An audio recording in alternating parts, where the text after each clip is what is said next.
جمشید جان فرزند عزیز بازگشت و صحنه مقدس مبارک باشد. امروز پروردگار به ما و شما نوبت زیستن داده است.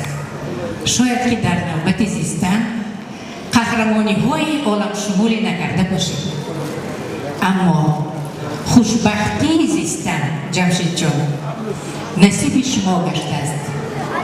این خوشبختی از نیکی کردن است، مهر بستن با محبت مقصد خود رسیدن است.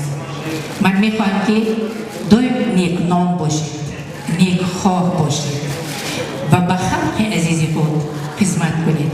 این مسجد مقدس که ما 55 سال این جانب به این صحنه سجده میکنیم نصیب شما جوانان گردد.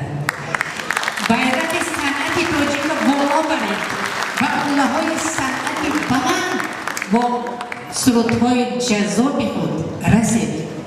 زنده باشید، سلامت باشید برای کار. هر سر و جمشید جان این هم یک چیزی رمزی.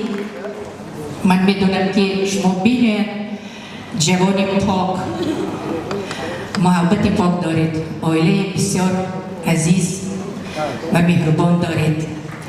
تمام اهل و عائلتان خویش اقربا شخصیت های بزرگ هستند. بزرگی شما انا همین آنها بودند که امروز شما با به این صحنه مقدس و پهلوی انور جان گشته آمدید که یک سرود شما البته 25 ساله شد. من میدونم بنابراین من همین نشانه از ما اهل صنعت، استادان صنعت، ما دعاگوی شمایان زنده باشید، سربلند باشید، گریدو نگیرانید.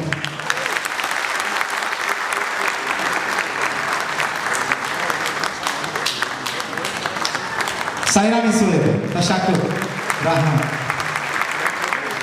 دوستان عزیز اینجا از فرصت مناسب باز استفاده بوده میخوام استاد عزیز استادان جناب مرادوف خوش آمده نور دیده تاج سر.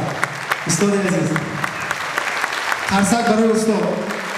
بسیار ما خرسند هستیم که استاد همراه ما هستن. همیشه دستگیری جوانان به استاد یگان بار دریغ نمیدونم. زنده باشید، خوش آمدید استاد، سلامت باشید، دست شما در نکنه، سلامت باشید. برامت سرودای ما